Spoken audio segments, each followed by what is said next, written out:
centre, Jean-Marie Le Pen, qui défie le Front National et qui prédit que la division empêchera Marine Le Pen de gagner en 2017. Marine Le Pen qui, de son côté, promet une France apaisée. Est-ce possible? Mon invité ce soir, Louis Alliot, le vice-président du Front National. Et merde, il fallait annoncer l'actualité va te faire foutre. Et évidemment, vous avez regardé Emmanuel, Nicolas, Charles, Céline. J'ai l'impression que non, vous dormiez. Un tout petit peu. Non, moi j'étais un peu mal à l'aise. J'étais un peu mal à l'aise comme vous, Nicolas, sur le côté, dans la posture, il avait l'air de parler de lui. Je trouve que ça sonnait un peu creux. C'est-à-dire qu'il y avait beaucoup de silence un peu forcé. Il y avait beaucoup de moments où il regarde un peu le ciel pour montrer qu'il est inspiré. Moi, je trouve aussi qu'il avait été, il avait pu apparaître comme un homme d'action, un homme justement dynamique, de jeunesse. À la limite, je le trouve plus convaincant dans ce rôle-là que dans le rôle de celui qui réfléchit et qui nous promet qu'il va nous parler de lui et de son cœur. Je suis pas sûre que ce format télévisuel marche encore. On verra les audiences à 9h, mais à mon avis, ça fera moins de 2,5 millions. Il y a un côté, alors ça, on prend les paris, mais il y a un côté un peu, en effet, un peu lent. Et puis, je trouve un côté un petit peu adolescent, c'est-à-dire qui suis-je, est-ce que j'ai évolué, comment je me sens, est-ce que vraiment je vais grandir, il a parlé plus de lui change. que de la France hier soir, c'est sûr. C'est plus la crise d'adolescence d'Emmanuel Macron que la crise de la France. Je ne sais pas très bien à quoi sert ce couvre-feu encore. Il y a un moment où quand on nous dit le masque ne sert à rien, mais il faut le garder, et le couvre-feu ne sert à rien, mais il faut quand même le maintenir. Ça va être difficile de respecter. Je ne sais pas si vous vous êtes déjà promené, en tout cas par exemple dans les rues de Paris, à 23h ou même entre 22h50 et 23h10, c'est un enfer. Parce que ça devient une heure de pointe. C'est-à-dire que ça devient l'heure de pointe. C'est le moment où tout le monde file en se disant faut rentrer à la maison. Et donc ça devient des métros bondés, ça devient des bus bondés, ça devient des trottoirs bondés. Donc le fait de ne pas étaler les retours plutôt que de laisser effectivement cette heure, c'est absurde.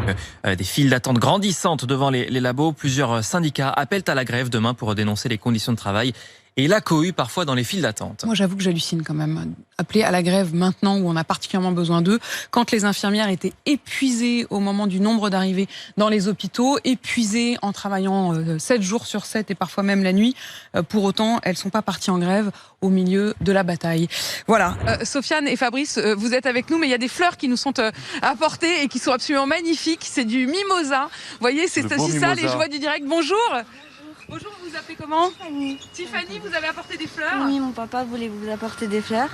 Il vous regarde tous les matins, alors il m'a dit on court vite au marché, on ramène ça des fleurs. Oh, c'est trop sympa, merci beaucoup, merci monsieur. Comment vous vous appelez?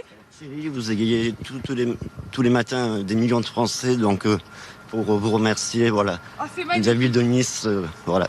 C'est magnifique, merci beaucoup, merci. C'est une manière de parler, Apolline, parce que parfois c'est vrai que ça peut arriver qu'Apolline écorche ou confonde les noms de ses invités. Vous pouvez pas faire ça. Bonjour Benoît Paru.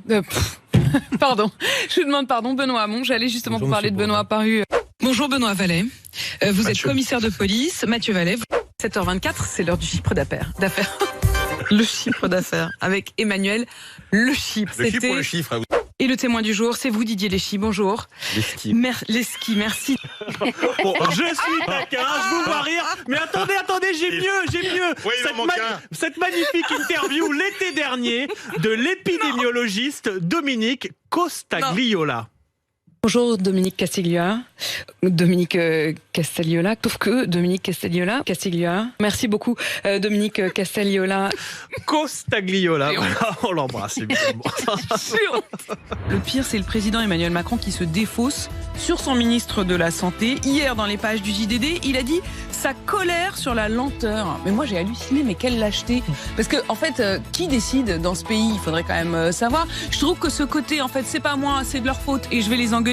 C'était pas très élégant. Vous êtes député Les Républicains de l'Oise, vous êtes aussi président de la commission des finances de l'Assemblée nationale. Je vais vous donner les règles du jeu parce qu'elles sont assez compliquées et je voudrais que tout le monde puisse les entendre. On a le droit on a non seulement le droit, mais on a le devoir, vous et moi ce matin, de parler pendant 5 minutes et 30 secondes de politique et précisément des régionales. Mais attention, on doit parler des régionales, mais avec interdiction de citer des candidats, et uniquement avec vous, Éric Woerth, parce que vous êtes non seulement avec l'étiquette républicain, mais vous n'êtes pas candidat. Et si vous aviez été candidat, je n'aurais pas pu vous inviter ce matin. Et puis si tout d'un coup vous vous mettez à me parler du chômage ou de l'assurance chômage, alors ça ne compte plus dans ces 5 minutes 30 que nous avons l'obligation de donner. Sinon, eh bien, on se fera taper sur les doigts par le CSA. Voilà les règles dans lesquelles on est dans cette fin de campagne, avec effectivement des règles extrêmement précises. Alors maintenant que je les ai exposées, ces règles, allons-y. C'est très bien, j'ai rien compris, mais c'est parfait. Moi non plus. On parle de quoi? Moi non plus, mais Éric Woerth, on doit parler des régionales, mais sans en effet citer de nom. Si vous citez un nom, j'aimerais limite avoir un buzzer pour vous l'interdire. Merci à tous les deux et à toutes celles et ceux qui ont permis cette émission. Ces débats sont toujours des moments démocratiques importants. Merci pour ces débats. Ça, c'est une bonne blague, ça. Précisément, c'est à sa demande qu'il n'y a pas eu de débat hier. Il fallait oser. C'est extraordinaire quand même, quel culot. Merci pour ces débats qui n'ont pas eu lieu. Quel culot. Merci pour ces débats, des grands moments démocratiques. Évidemment. Celui qui a interdit à ce qu'il y ait le moindre débat. Avec Pascal, on voulait avoir ton commentaire sur ces enfants. Après les cérémonies de Verdun hier, que vous avez peut-être suivi sur BFM TV, ces enfants qui courent au milieu des tombes. Eh bien, on en a un peu assez des polémiques, mais pour autant, alors j'ai pas envie de dire choqué, parce qu'on utilise ce mot choqué absolument à toutes les sauces. Il faut être soit choqué, soit pas choqué. Mais ce qui est évident, c'est qu'on ne court pas dans un cimetière. C'est un lieu de respect, quelles que soient les croyances, quelles que soient les religions ou non. C'est un espace dans lequel il y a une solennité. Mais tout ça a été prévu, hein, voilà. Il n'y a rien d'improvisé. C'est une chorégraphie, c'est absolument pas improvisé. On les a pas lâchés dans un cimetière. On leur a appris, ils ont répété plusieurs fois ce geste. Est-ce que sur les questions de sécurité, vous ne vous êtes pas réveillé un peu tard? Vous venez, Emmanuel Macron vient d'annoncer une grande loi d'orientation sur la sécurité. C'était à 3 mois de la fin du quinquennat. Est-ce que vous ne vous êtes pas réveillé un peu tard sur ces questions de sécurité? J'en veux pour preuve les chiffres qui viennent de votre propre ministère. Les hausses de la violence, des atteintes aux personnes, homicides en hausse, coups et blessures volontaires en très nette hausse, violences sexuelles notamment en hausse, tellement en hausse qu'on parle même d'explosion en l'occurrence. J'ai regardé votre logo, je pensais qu'on était sur CNews, mais en fait, on est bien sur BFM. Mais je vois pas le rapport. Vous ne dites pas non plus, et ça c'est terrible. Parce que vous ne dites pas non plus. Mais je vois pas le rapport. La baisse. Est-ce que vous me laissez parler, madame? Je vous parle en l'occurrence des atteintes aux personnes. Non, mais votre présentation, elle est très rapide et un peu populiste. Bon, et c'est la difficulté. Allez-y, essayez de démontrer l'inverse. Non, mais vous vexez pas, calmez-vous. Ce sont vos chiffres. Non, mais calmez-vous, madame, ça va bien se passer. Aujourd'hui, il y a une baisse de 30%. Ça va bien se passer. Il va bien se passer. Non, mais il y a 30% de baisse. Oh, je vous demande pardon. Comment ça va bien se passer, madame. Vous allez voir. Mais il y a 30% de baisse sur les biens. Moi, j'en ai marre des discours populistes. Toute la journée. Ce sont vos chiffres, ils sont tirés du site du ministère de l'Intérieur. Vous n'évoquez même pas la baisse des biens, la baisse des cambriolages. Je vous ai immédiatement dit que je m'adressais à vous à propos des violences faites aux personnes. Ne souhaitez pas que je réponde. Non, je trouve ça sidérant votre manière de répondre. C'est pas une réponse, c'est presque une offense. Je réponds comme... Non, vous vexez pas. Je réponds comme vous m'agressez. Moins 30% de cambriolage. Moins 26% de vols sans armes. Moins 25% de vols avec armes. On voit bien qu'il n'y a plus d'émeutes urbaines telles que nous les connaissions. Une lutte acharnée contre la drogue, avec des saisies records. En revanche, vous avez raison, il y a des augmentations très fortes d'atteintes contre les personnes. Merci. Pour une raison, vous faites de la politique ou vous êtes journaliste? Je vous pose la question de savoir si les atteintes aux personnes ont augmenté. Je vous dis les chiffres et vous me répondez que j'ai raison. En 10 minutes d'intervention, vous arrivez effectivement à ne pas dire un mot positif du travail extraordinaire que font les policiers et gendarmes, indépendamment de la classe politique.